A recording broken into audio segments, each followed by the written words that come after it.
بسم اللہ الرحمن الرحیم۔ السلام علیکم۔ آج میں جس موضوع پہ بات کرنا چاہوں گا وہ ہے فلسطین۔ فلسطین ایک بہت ہی حساس، نازک اور دکھ سے بھرا ہوا موضوع ہے کہ سرزمین فلسطین میں خشت و خون کا بادہ پھر سے گرم ہو گیا ہے۔ 27ویں رمضان کو مسلمانوں کو نماز پڑھتے ہوئے بغیر کسی وجہ کے ظلم و جبر کا نشانہ بنایا گیا، ان پر گولیاں برسائی گئیں۔ بچوں اور عورتوں کی خون سے لت پت ویڈیو کلپ آپ لوگوں نے بھی دیکھی ہوں گی، جو واٹس ایپ میں اور سوشل میڈیا میں دیکھنے کو ملتی ہیں، تو اس کو دیکھ کر ہر انسان کا جس کے پاس دل ہے ضرور دکھ سے ابل جاتا ہوگا۔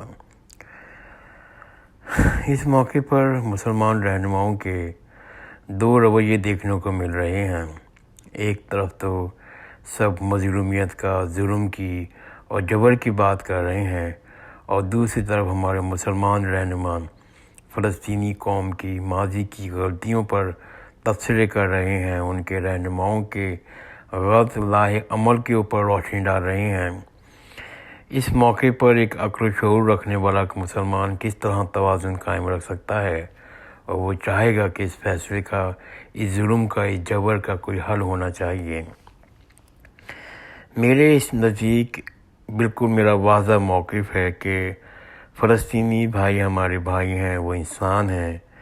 اگر آپ نہتے بچوں کو، عورتوں کو، انسانوں پر گولیاں برسائیں گے، ان کے گھروں کو تباہ و برباد کریں گے، تو ہر شخص جس کے پاس دل ہے تکلیف محسوس کرنی چاہیے، اور یہ ایسی کوئی چیز نہیں ہے جس کے بارے میں کوئی ایکسکیوز ڈھونڈنا چاہیے۔ جب بھی آپ نہتے لوگوں کو، عام لوگوں کو گولیوں کا نشانہ بنائیں گے، جبکہ وہ نان کمپیٹنٹ ہیں۔ نان کمپیٹنٹ کا مطلب کیا ہوتا ہے کہ جو لا آف جو وار ہے، جو جنگ کا قانون ہے، یا پھر انٹرنیشنل ہیومینیٹیرین لا ہے، اس کے تحت وہ لوگ جو جنگ میں حصہ نہیں لے رہے، جو جنگ نہیں کر رہے، جن کے پاس ہتھیار نہیں ہے، جو نہتے ہیں، ان لوگوں کو آپ کسی بھی حالت میں آپ اپنی ظلم کا، جبر کا نشانہ نہیں بنا سکتے۔ کسی بھی عذر کے تحت اس کی ہر جگہ سے مذمت ہونی چاہیے، اس لیے کہ یہ قانون دنیا بھر کا قانون ہے کہ آپ کسی نہتے کے اوپر گولی نہیں چلا سکتے، اور اس کی جتنی مذمت ہونی چاہیے، دنیا بھر کو مذمت کرنی چاہیے، ہر حساس انسان کو کرنی چاہیے۔ انسان کی فطرت اس بات کو کسی بھی حالت میں قبول نہیں کر سکتی کہ آپ بچوں کو، چھوٹے چھوٹے بچوں کو، بوڑھوں کو، غریب اور بیمار عورتوں کو ان کے گھروں پر نشانہ بنائیں، ان کے اسپتالوں کو نشان بنائیں۔ یہ کوئی جنگ نہیں ہو رہی، جنگ تو دو لوگوں کے درمیان جنگ ہوتی ہے جو جنگ کر رہے ہوتے ہیں۔ یہ تو نان کمپیٹنٹ لوگ ہیں، یہ جنگ کر ہی نہیں رہے، یہ تو نہتے ہیں۔ کسی بھی عذر کے تحت ان کے گھروں کو بمباری نہیں کر سکتے، ان کے اوپر گولیوں کا نشانہ نہیں بنا سکتے۔ ایون کہ اگر آپ کوئی احتجاج کر رہے ہیں، اگر آپ کوئی پرامن احتجاج کر رہے ہیں یا کوئی مظاہرہ کر رہے ہیں، تو ان جو نہتے ہیں ان کے اوپر بھی کسی بھی قانون کے تحت آپ ان کے اوپر گولیاں نہیں چلا سکتے۔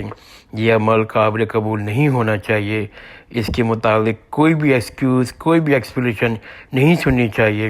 سب مسلمانوں کو کھڑے ہو کر اس کے خلاف آواز اٹھانی چاہیے، اور عالمی ضمیر کو جھنجھوڑنا چاہیے کہ یہ عمل ناقابل قبول ہے۔ ہم کسی بھی حالت میں مسلمانوں کو، کسی بھی انسانوں کے اوپر گولیوں کے بوچھار، ان پر ظلم، ان کے گھر کو تباہ ہونے نہیں دیں گے۔ اس کے بارے میں کسی قسم کی کوئی ایکسکیوز قابل عمل نہیں ہے۔ دوسری طرف جو اہم ہے کہ ایک مسئلہ تو ہے، اب اس مسئلے پر غور بھی ہونا چاہیے، اس مسئلے کو انالائز بھی کرنا چاہیے، اور سوچنا چاہیے کہ اس کا لاحق عمل کیا ہے، کس طرح سے اس مسئلے کو حل ہونا چاہیے۔ تو میں نے کیا کیا کہ میں نے دونوں لوگوں کی رائے سنی۔ میں نے فلسطین کے لوگوں کی رائے سنی، ان کے یاسر عرفات کی رائے سنی، اور عمران خان اور باقی جو عالمی رہنما ہیں جو اس معاملے میں سنجیدہ ہیں، ان کی رائے سنی۔ پھر یہاں آ کر میں نے امریکہ میں جو مختلف گورنمنٹ کے لوگوں کی رائے ہے وہ سنی۔ پھر فلسطینی اسرائیل کی میں نے رائے کو سمجھنے کی کوشش کی۔ پھر میں نے اس پر جو کتابیں موٹی موٹی لکھی گئی ہیں اس کو پڑھا میں نے، تو ان سب کو سمجھنے کے بعد میں اس نتیجے پہ پہنچا ہوں کہ اس مسئلے کا دو نکاتی حل ہے. اور یہ میں نہیں کہہ رہا، بہت سے جو تھنکر ہیں، بڑے فلاسفر ہیں. برٹرینڈ رسل نے 1965 میں یہ بات ریز کی تھی جو میں آج دہرا رہا ہوں. برٹرینڈ رسل ایک برٹش فلاسفر تھے، اور اس کے علاوہ بہت سے فلاسفر نے، تھنکر نے یہ بات کی تھی جو میں آج دوبارہ یہ بات دہرا رہا ہوں کہ فلسطین کے مسئلے کا دو نکاتی حل ہے. ایک یہ کہ یہ فلسطینی لوگوں کو اپنا جو اقوام متحدہ نے 1937 میں فیصلہ کیا تھا اس کو ماننا چاہیے. فلسطینیوں کو یہ بات ماننی چاہیے. اقوام متحدہ میں 1939 میں جو فیصلہ ہوا تھا وہ بین الاقوامی برادری کا فیصلہ تھا. دنیا میں آپ کو جینا ہے تو اس طرح کے فیصلوں کو خواہ غلط ہی کیوں نہ ہو نافذ عمل ہونا چاہیے. اس کو تسلیم کرنا چاہیے. ایسی صورت پر آپ کو معلوم ہے ہم سے بنگلہ دیش چھن گیا.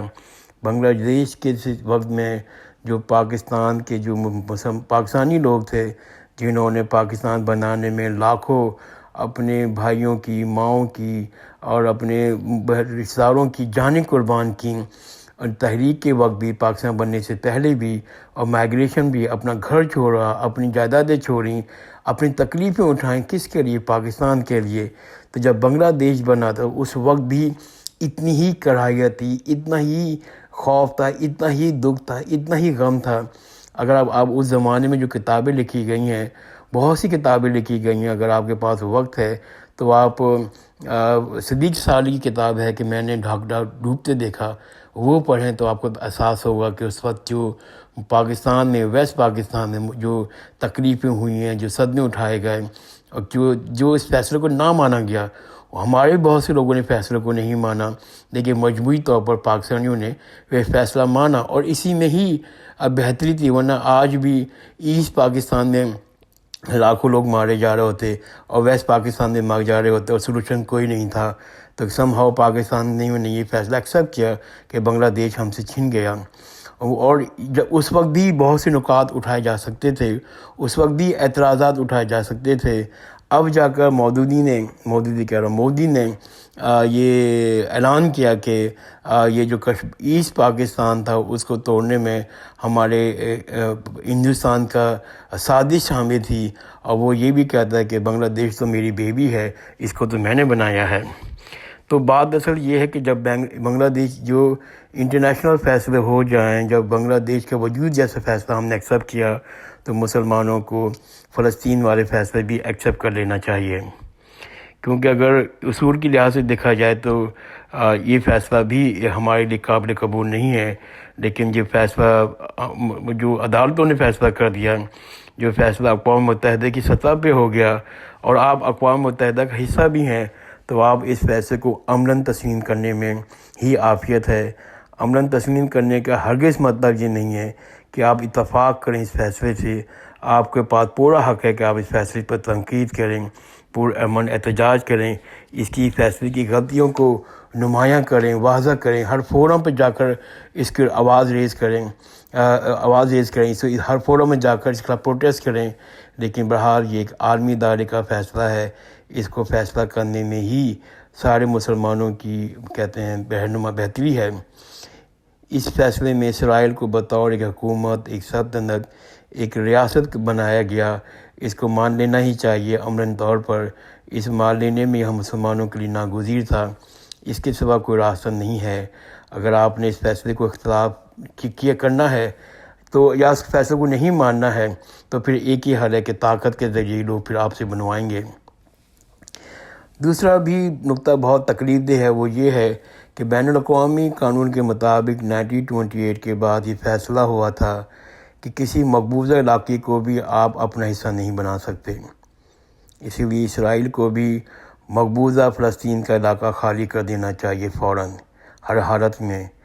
اس کو پوری دنیا کے لوگ، سارے جو UN اور بارے لوگوں کو آمادہ کرانا چاہیے.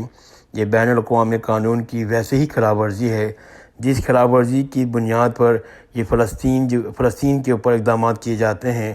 یہی اقدامات کی بیس پر اسرائیل کو بھی پابندی کرنی چاہیے. اسرائیل کو بین الاقوامی قانون کو ہر حالت میں ماننا چاہیے.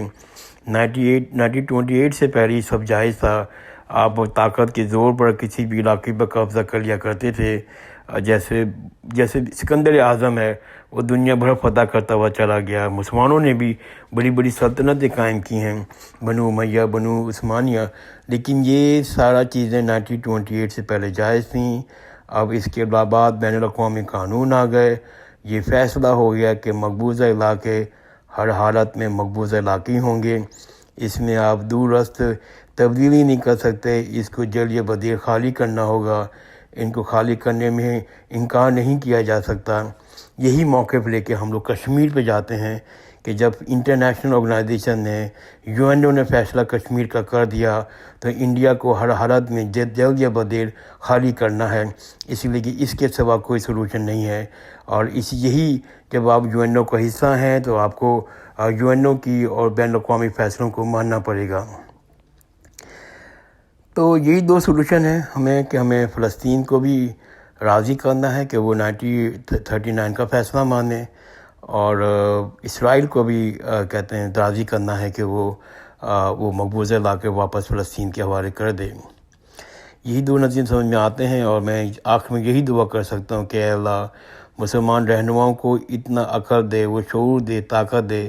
کم از کم وہ مسلمانوں کی جو فلسطینیوں کے خلاف خون بہا رہے ہیں، بچوں کو، معصوم بچوں کو جس کی چہروں پر مسکراہٹ ہے وہ چھین رہے ہیں، کہ گھر تباہ کر رہے ہیں. یا اللہ پاک ان کو اس حد تک طاقت دے دے کہ وہ اپنی اس بات کو منوا سکیں کہ بلا وجہ بغیر کسی نہتے لوگوں کو فائرنگ کر ان کو گھروں تباہ نہیں کرے. اے اللہ ہمارے مسلمان بھائیوں کی مدد فرما. اے اللہ فلسطین پہ مشرق وسطیٰ میں امن قائم کر دے. اے اللہ مسلمانوں کی غیب سے مدد فرما. اے اللہ مسلمانوں کی غیب سے مدد فرما. جزاک اللہ خیر. خدا حافظ.